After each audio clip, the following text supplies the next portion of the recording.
Even though we're going between like this very small example and this very big example, um, it happens at every level. Like people use meanness instead of boundaries or taking a solid position all the time at every level. And so like it does apply. It matters if you can't push yourself to be collaborative about the trash. Are you really going to be able to be collaborative about faithfulness or desire differences or parenting, So it's worth pushing yourself on at all the different levels.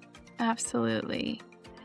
And I think it could also be helpful if you are hurt or upset that instead of being mean, you put that out there on the table.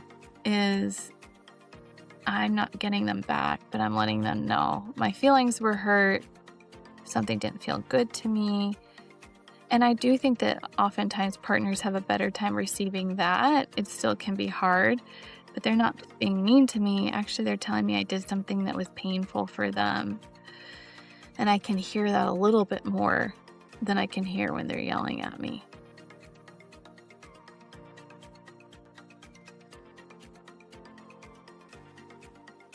Welcome to the Differentiated Love and Sex podcast.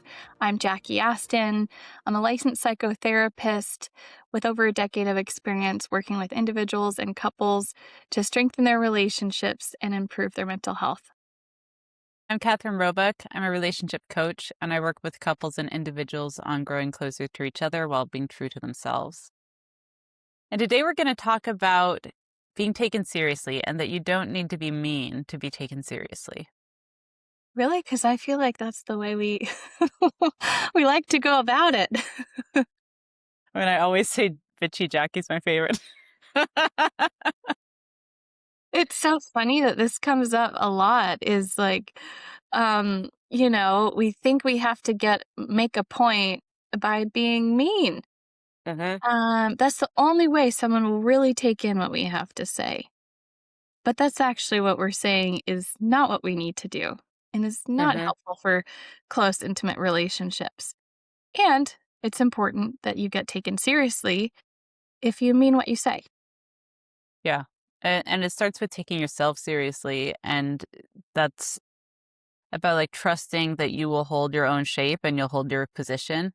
And so then you have less need to go and like be mean or attacking to other people because they're not going to be able to make you drop a principled position. You could get into the mind of why we are sometimes mean as a strategy to get people to take us seriously.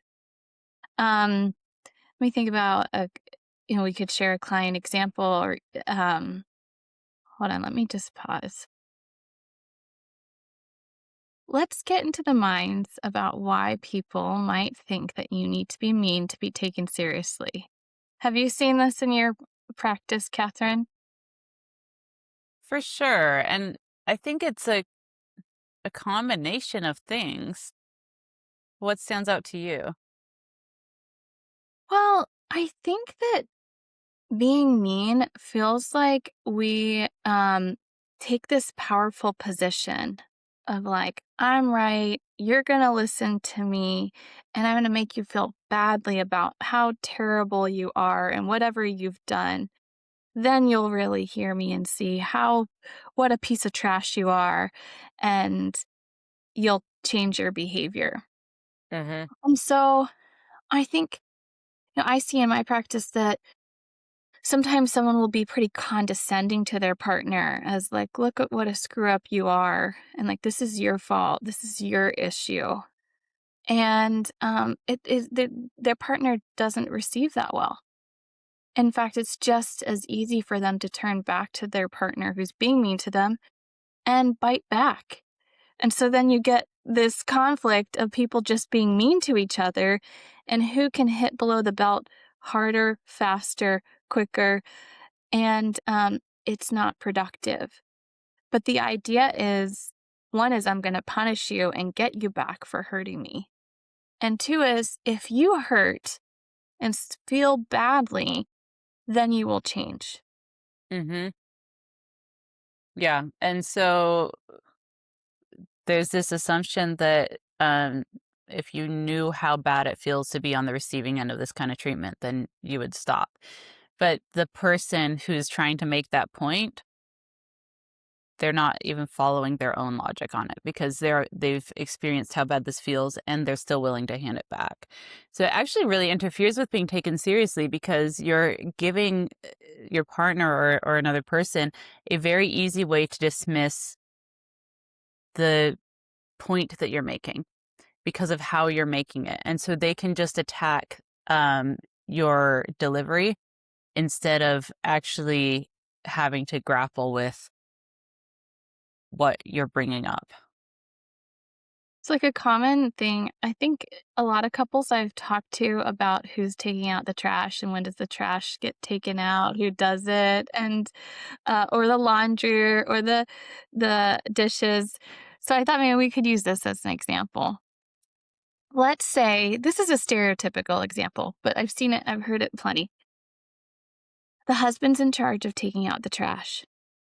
The trash does not get taken out when the other partner asks or when they've agreed to it.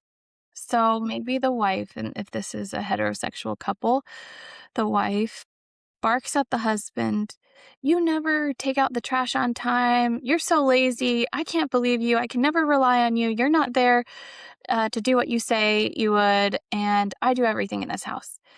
So this is, I would say, mean, maybe more mildly, but it's like a I'm gonna make you feel badly, and it's condescending. So it's sort of a mean approach to dealing with what's going on. People can be a lot meaner, and I Mhm. unfortunately hear those stories as well. But this approach, in this instance, this woman is thinking, well, I can get him to feel badly and feel like he's not doing his job by making him feel badly. And then that will mobilize him. Mhm. And it doesn't really work that way. And so I thought we could talk about a little bit about why that doesn't work. Well, one thing I think about is that as soon as somebody is attacking you, then it puts you into more of like a lizard brain reactive limbic space. And that's not the place where people make their best thought through or most relationally sensitive decisions. So if you get your partner, you yell at your partner, you call them names, something like that, they're going to be thinking like a lizard. And it's about what I can get or what might be taken from me. And it's not about like loving or value driven living or anything like that. And so that's one way I talk to people about it is you don't want to be shutting down the very parts of your partner's brain that you want them to be responding from, which is like the prefrontal cortex, more thought through decisions, your ability to care about, like, think about and care about another person's experience, and those things are actually being deprioritized as soon as someone is processing there's a threat. Yes. Yeah, I think we can't even access that our frontal lobe when we're really like in an alarm state, we're anxious, we're either going to fight, flight, freeze, or fawn. None of them are about building a better relationship and really dealing with the issue, whether it's the trash or kitchen sink, or something even deeper. Yeah. So I think that's a good point that if you're actually gonna have some sort of constructive conversation, if your partner is back on their heels, they're not really gonna be thinking well. Yeah, and the most you can get from that position is a fawn response where they do it because you yelled at them, but then that's the mechanism is you have to be this mean to make this happen. And then you're wiring into your brain being mean over and over, which is going to make you meaner over time. It'll strengthen that pathway. And you're having the experience of being frustrated and mean to a partner, which it doesn't feel good. And so, like, everything about this leads to over time, the situation gets worse. Yes, yes. And then the partner can think, well, now I'm just gonna wait until the alarm bell goes off when my wife is being mean. I'm Yeah. gonna get as close to the line as I can versus really them taking on the responsibility of following through with whatever they committed to. Yeah, exactly. So I think it makes sense to want to be mean in some cases if you are frustrated. That's just sort of a natural human reaction is you're upsetting me. I'm going to upset you. I'm going to punish you for it. You put me in this position. And that's, I don't think it's like a hanging offense, but it doesn't move you towards the direction you'd want. And then your partner can easily be resentful towards you. So I Hmm. think you have to think about, when we think about where do we really want to go, we want the trash to be taken out. We want someone to follow through with what they're doing or what they agree to do. We want someone to be honest and we want responsibilities shared. So thinking about it from that way of like what is my goal here? My goal to punish the person, I can check that off and say I was mean and I punished them, but it doesn't move you towards your goal of what you're looking for in your relationship. Yeah. And there's a way it can feel good that it can give you like that rush of a false feeling of power of like, I can make things happen. But it's it it's more disempowering than empowering Yes. because of how far you have to go. I mean, you're really like you're not showing up well yourself. And so even if it seems to work in the moment, the cost is too high. And it also makes it so easy for your partner to turn around and treat you poorly and use your bad behavior to justify their bad behavior. It's a big one. It's like now they have justification. You were the crazy one being mean. They were actually just sitting there on the couch. Uh, Sure. you're the one who was yelling or being condescending.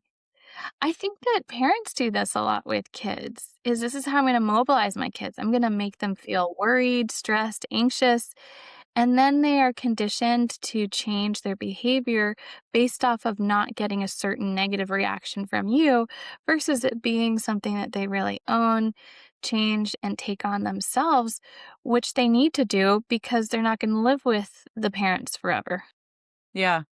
Yeah, I talk about it as using like negative emotional intensity to get people to do things and from my perspective, if that's the main lever you've got, you're out of line. That you're outside of like sometimes I talk to people about like keeping your side of the street clean and you're not doing that when Yeah. like you're crossing to the other side, you're doing something over there. Um but yeah, for a lot of people, this is how they were raised. Their brain's wired for it. It's really easy and automatic. And that's another reason you might reach for it. It's just you're already under pressure yourself. It's not easy to slow yourself down and think about, like, okay, how can I talk to my partner in a collaborative way about the fact that the trash is overflowing and, they're sitting there on the couch. It's so much easier to just do the automatic thing that's just like, I'm going to yell at you. I'm going to call you some name. I'll really lay into you over this. I think this shows up before we jump into how to deal with it. I think this also shows up when there's been real hurt in a relationship. So I can think about, a couple where there was past like infidelity. And, that was really hurtful to the partner. And so their reaction, instead of really, um, I guess their reaction is, I'm hurting. I'm going to hurt you too. Or I'm going to push you away from me because letting you in close has brought pain to me. And so it's actually a way to distance ourselves if we do that, to say, let me hurt you back. Because if we're on the receiving end of someone trying to hurt us, most of us step back from that. And we don't move in closer when someone is trying to hurt us. So it can be a way to keep the relationship more distant as a way of dealing with that pain. Let me be mean, push you away.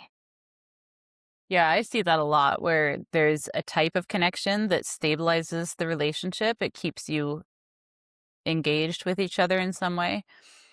And at the same time, it keeps you at a certain distance. So you don't come up against your own vulnerability, your own difficulty tolerating close contact, intimacy.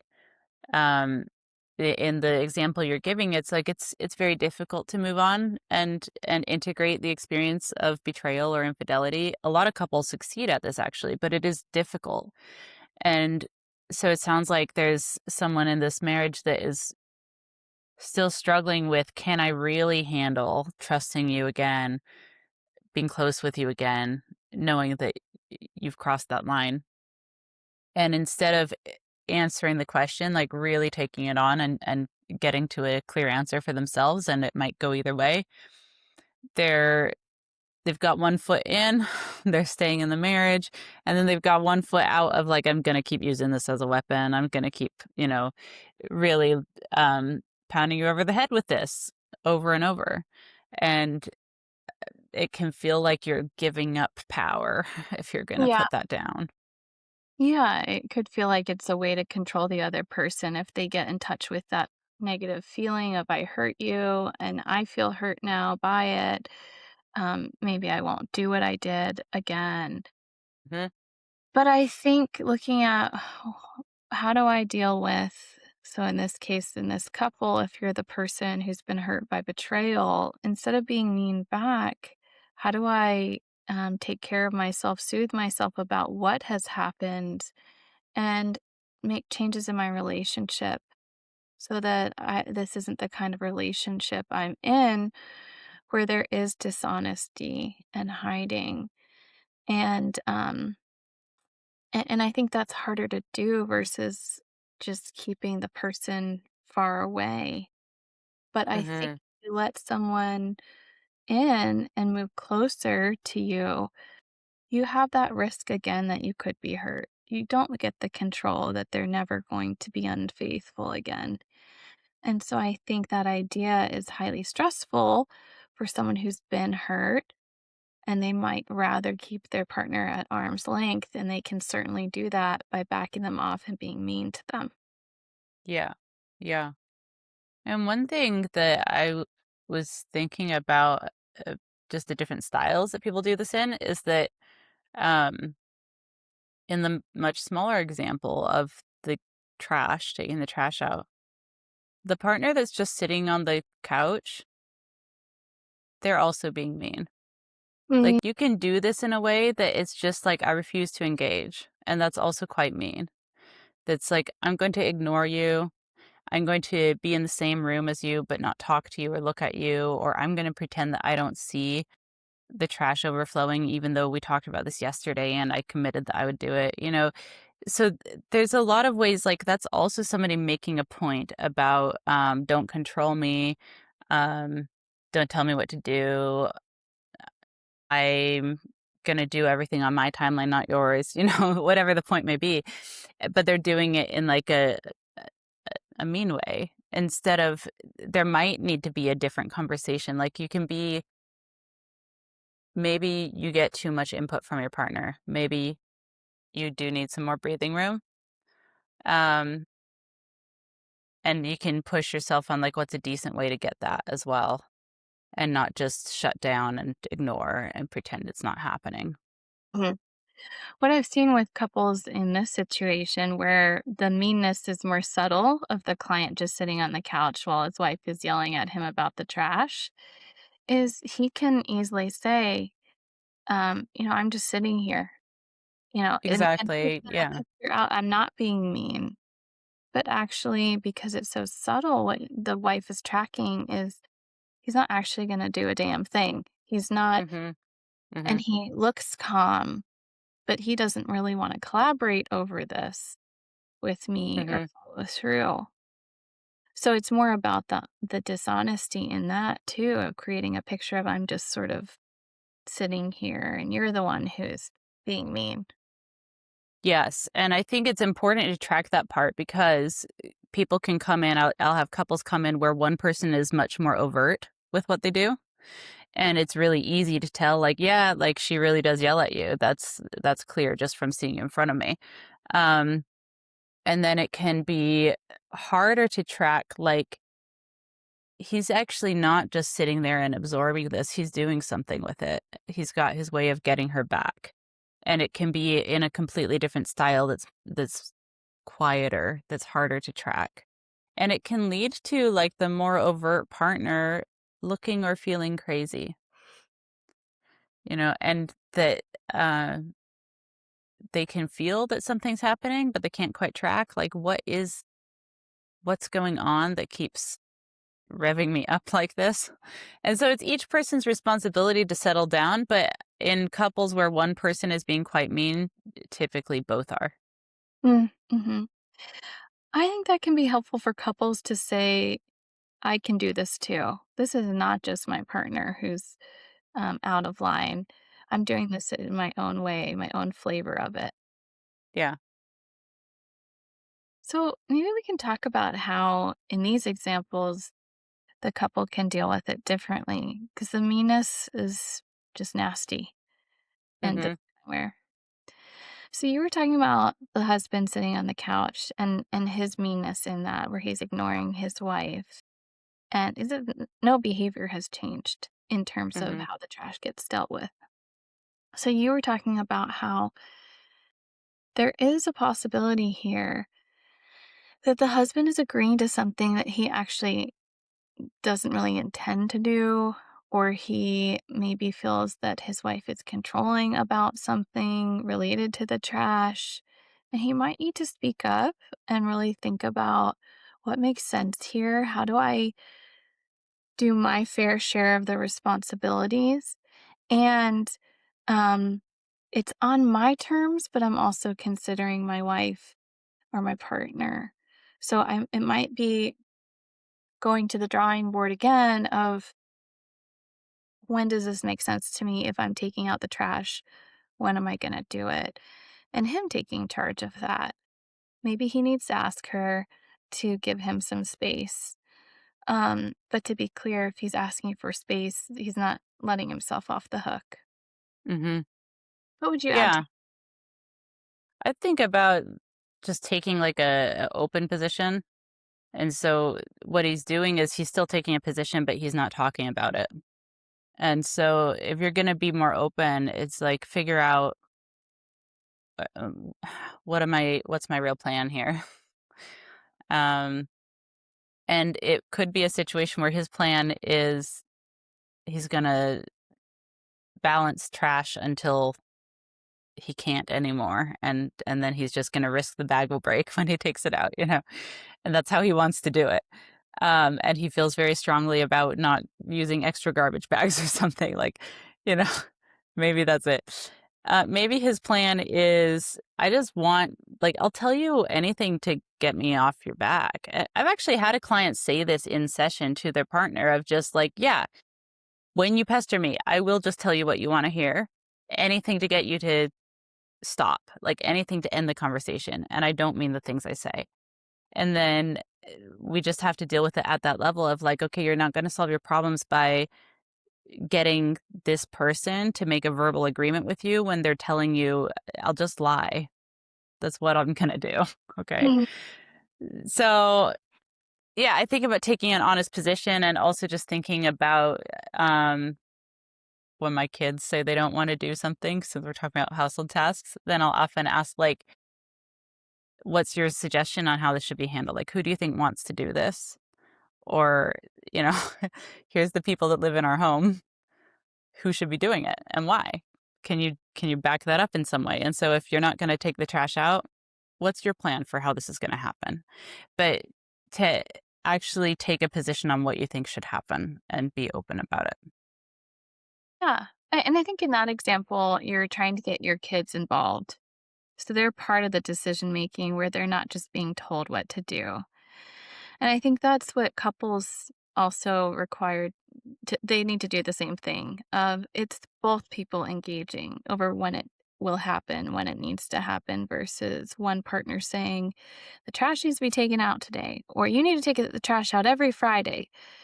It's really the collaboration. So each Right. have And so there's two pieces. There's like maybe one partner really is more like bossy and they might need to tone it down and stop telling you what to do. And what's if you're going to take responsibility, you live in this house, you're part of this partnership, you contribute to the household, you know it's really bothering your partner that they keep walking past a full trash can. It's not enough to say, get off my back, quit pestering me. Like, you have to think about, like, how it's so much easier to criticize how one partner tries to solve the problems than to step in and propose how you would do it. Hmm.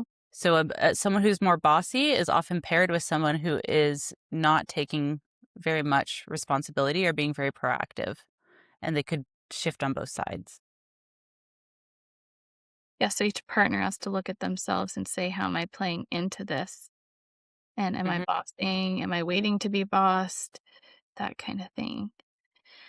I think with it when it comes to the case with the infidelity, thinking about this couple, I think there is an underlying anxiety about being hurt again. And again, this is a position, the couple I'm thinking about, where it's the wife and a husband. But I've seen this elsewhere too in different relationships.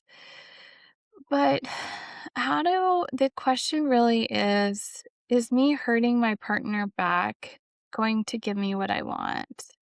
Mm. And and if I really do want space, I don't want to be close because I could get hurt again. That is a choice. You don't have to move in. But I think being okay that then having to be okay with that choice of I will miss out on the potential for connection and intimacy with a partner because I'm fearful that it will happen again. Now, I would first say, like, are you noticing changes? Is the person working on this? Are you in therapy or coaching? Um, but I think it could just be easy to solve the problem by saying, I will hurt you first, or I will keep you away so I don't get hurt back. And I can do that by being mean because I know you don't like it. And no one's going to want to be close to me when I'm mean. So it's Hmm. keep the distance. Yeah. In that kind of situation, I think it really helps to move from what you don't want to thinking about what you do want. So I don't want to be hurt. I want to be with someone that I can really relax with, that I can really trust. I want to be with someone who is open with their mind so I can track it. If there's been deception, which an affair is always going to involve some amount of deception, right? And so from there, like, you can solve for the problem that would actually make your life better, reach towards something better. And that changes the conversation because then you're set up to make a request instead of a complaint. And so instead of I'm just still mad at you and I'm scared that you might hurt me again, it could be like, hey, I'm really having a hard time right now with some of the memories of what happened, and I'm realizing like I still feel anxious when you go on work trips. And I'd really like it if we could come up with a way to connect more when you're traveling so that I can feel clearer that like you're carrying me with you, that you're thinking of me. Um and I'm not worried about what you're doing in the evenings. Like that's all very reasonable to talk through. And it gives your partner something to act on instead of just like, I'm mad at you, you're bad, you know? Like, That's also different than asking your partner if this is the affair situation. I would need to look at your credit card statement, see where you are. I want you to keep your phone on. And when I call, you have to answer it so I know that you're not anywhere shady and you're being really monitored. That's not yeah. about addiction. Right, that's control, not connection. But this is like, well, what if like I'm feeling that connection drop when you travel. Hmm. And I'm trying to think of a way that we can have a connection, like a warm connection, not just I'm watching your every move. Yes, You know? yes, yeah, and, realizing there is risk, but that's just inherent to those kinds of situations. You can't ever know 100% what your partner is doing and if they're being honest. But I think, there's 2 things I would say. One is you don't have to jump into like, dive into the swimming pool that I have to accept everything and believe everything right now if I've been hurt and this person has betrayed me. I think it's a process of building back the trust, and you might have some limitations on how close you are willing to be initially. Like, maybe I can share my mind in certain ways. I can hold hands, but I'm not ready to have sex yet. Not as a punishment, but I'm still working to kind of settle myself and see some of the changes in the relationship before I actually desire to have sex with someone who's been dishonest with me. And so it's being you could even be clear about that too. So instead of being mean to keep someone distant, actually just letting your partner know, "Hey, I'm not ready for that step yet." So they're not just backing off because they're afraid of you, but they're not pushing for something that you're not ready for yet. Yeah.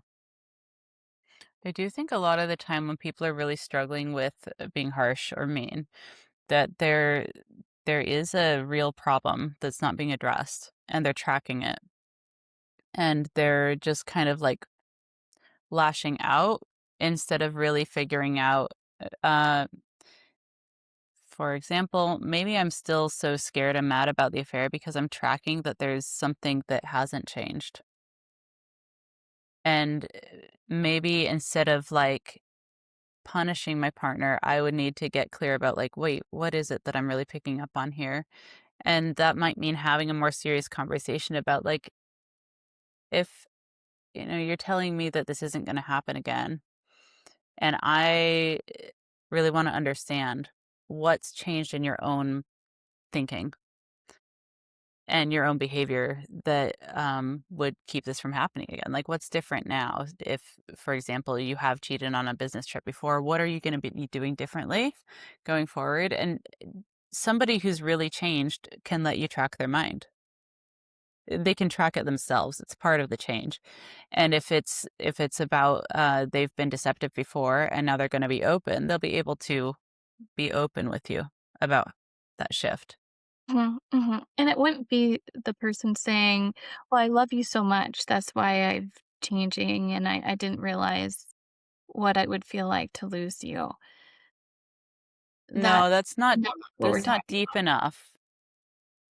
It's more about like how are you making this work before in your own mind? Like how are you putting it together and what's changed? What have you come to understand about your own organization, justification? Um there's going to be some shift. I mean, I see people make big and lasting changes and I'm sure you do too. And the thing that I see as a common denominator there is they can track themselves. They understand what they did and why they did it, and something has shifted in them that they wouldn't do it that way again. I think that it's, so for example with this is if the partner had an affair because they were bored or they're having difficulty really sharing themselves with their long-term partner about their own desires in sex, so they find someone who they're not going to see the next day, who they can be more themselves with, there's less risk. Then they're going to have to face that in themselves, and you're going to start to see that, wait, my partner's actually sharing more of what they want in the relationship instead of going elsewhere, or they're dealing with their boredom or loneliness differently. They know it's a trigger for them, and instead of escaping it, they're doing things to pull them back to the present. They're engaging with you. Maybe they're um, able to settle their anxiety and refocus on what they need to focus on. So it's seeing those changes. But we're also talking about how to be taken seriously. So I think it's part of what needs to happen is the person who has been hurt is to be clear about the impact and what they're not okay with. And you can do it in a way that you mean well. Let your Yep. partner look at you and see your face and read you that you are absolutely serious about this. You're not going to continue in a relationship that's dishonest and they're having an affair. You're not going to continue in a relationship where they're escaping from their problems and not dealing with them. And I think that can come across clearly non-verbally too. Is like I see this person who is solid, who really means this, and I can see that versus just sort of react to their meanness about what I've done. Yeah. And that solidity is the key. And so we can model different words you say, and it doesn't really matter. Like Mhm. the words emerge out of who you are, and they only really achieve anything if they're coming from a solid place. But if you're in the situation where your partner said they'd take the trash out, they'd be responsible for it, but it keeps overflowing. There's a real difference between saying like, "Damn it, you can never do anything you agree to do," and getting mean, and like settling yourself down, have your internal reaction first, process it, metabolize it, so that by the time you sit down and talk to them, you can do it in a grounded, centered way, and you'll be much closer to like, "Hey, we talked about you taking responsibility for the trash. The system is not working for me because I keep seeing it and being stressed by how full it is. And it's actually really making it hard for me to enjoy spending time with you because the whole time I'm like stopping myself from bringing this up. And every time I throw something away, then I'm reminded that um, you agreed to do this and then you didn't do it. So it's causing problems in our relationship. Like, I understand it doesn't weigh on you the same way it does me when the trash is full, but this really is becoming an issue. There you're taking yourself seriously, you're expecting your partner to take you seriously, but there's not like a personal attack built into it. Yes, it's sort of you just put out a script essentially for Yeah. our audience is okay. I'm saying, hey, this is not working for me. It's actually a wedge between us because I'm feeling frustrated by it. It's hard for me to be close to you. It's hard to have to pick up the trash because it all falls out when I put one thing in, and and it's important to me that it gets done. And then you work on the collaboration part of, okay, well, when can this get done? And your partner is right there. What makes sense? When are we going to have it done by? Who's going to do it? What's the frequency? hmm Although if it's their responsibility, you might not even need to get involved in all those little details. It's just more of like, hey, like we talked about this, I'm bringing it up again because it's not working. Yeah. And even though I'm talking through it like it's a script, it's like the words themselves are not the key here. The key here is getting clear in yourself. Like, and so someone who can say those words is clear about, no, this really is a problem. And also clear about, I do want to be able to enjoy spending time with my partner. Because if you don't want that, you could just fight about it, be mean about it. Yeah. It's like you have to know what you want. You have to know what's going on for you. And then you have to communicate that to somebody in a way that's not going to light up their lizard brain. Yes. I do think it can be helpful that things get fleshed out in terms of I'm going to let my partner know when I'm going to do something. And because then you don't have to be tracked and monitored.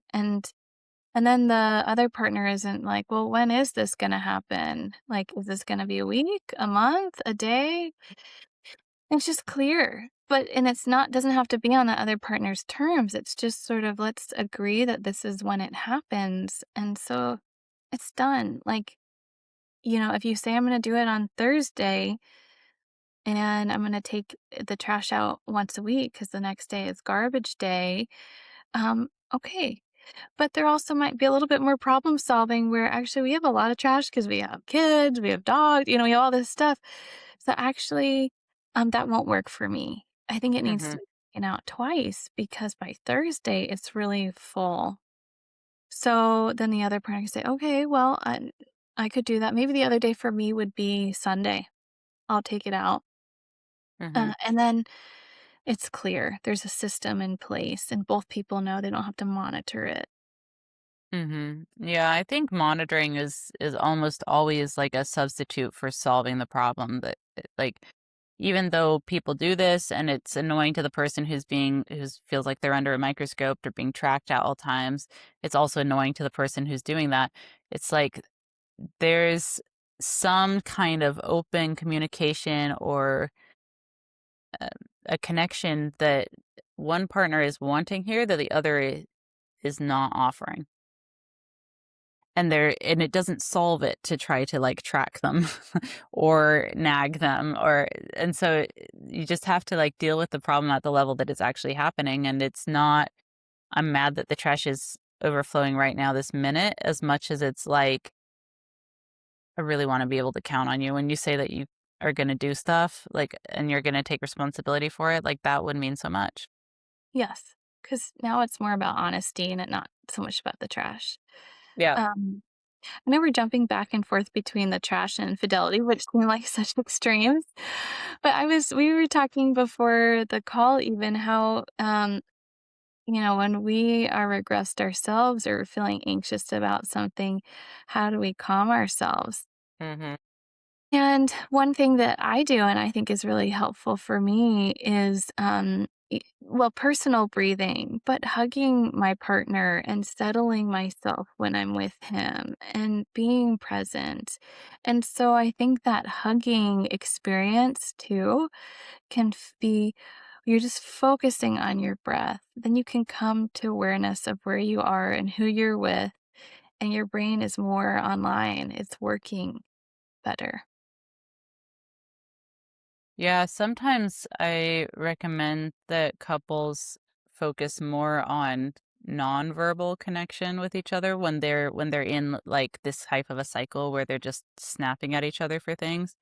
And even though we're going between like this very small example and this very big example, um it happens at every level. Like people use meanness instead of boundaries or taking a solid position all the time at every level. And so, like, it does apply. It matters if you can't push yourself to be collaborative about the trash.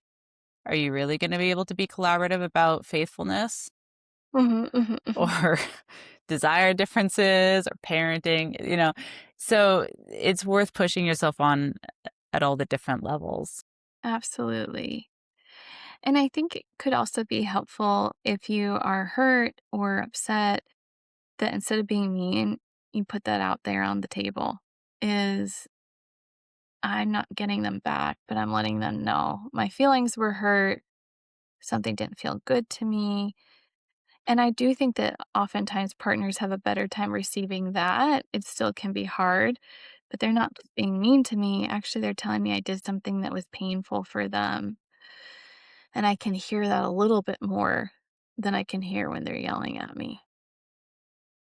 Yeah, it's much easier to take in something like that than this is the classic like use I statements. And it really, it's not the whole thing, but it makes a difference that if you can focus on communicating your own experience, your own desires, it's going to be much easier for someone to take in than if what you've communicated is a whole bunch of judgment and critique of them. So I think what I would say to our audience is thinking about how do you slow yourself down when you have the urge to be mean and find a way to mean well and actually deal with the situation in front of you. And I think things will shift if you can do that. If your side of the street is clean, I think you're going to get more traction. Yeah. Take yourself seriously. Okay. Well, thank you so much for joining us for the Differentiated Love and Sex podcast. We're glad that you joined. Please like and subscribe and share our podcast with anyone that you think would benefit. See you next week.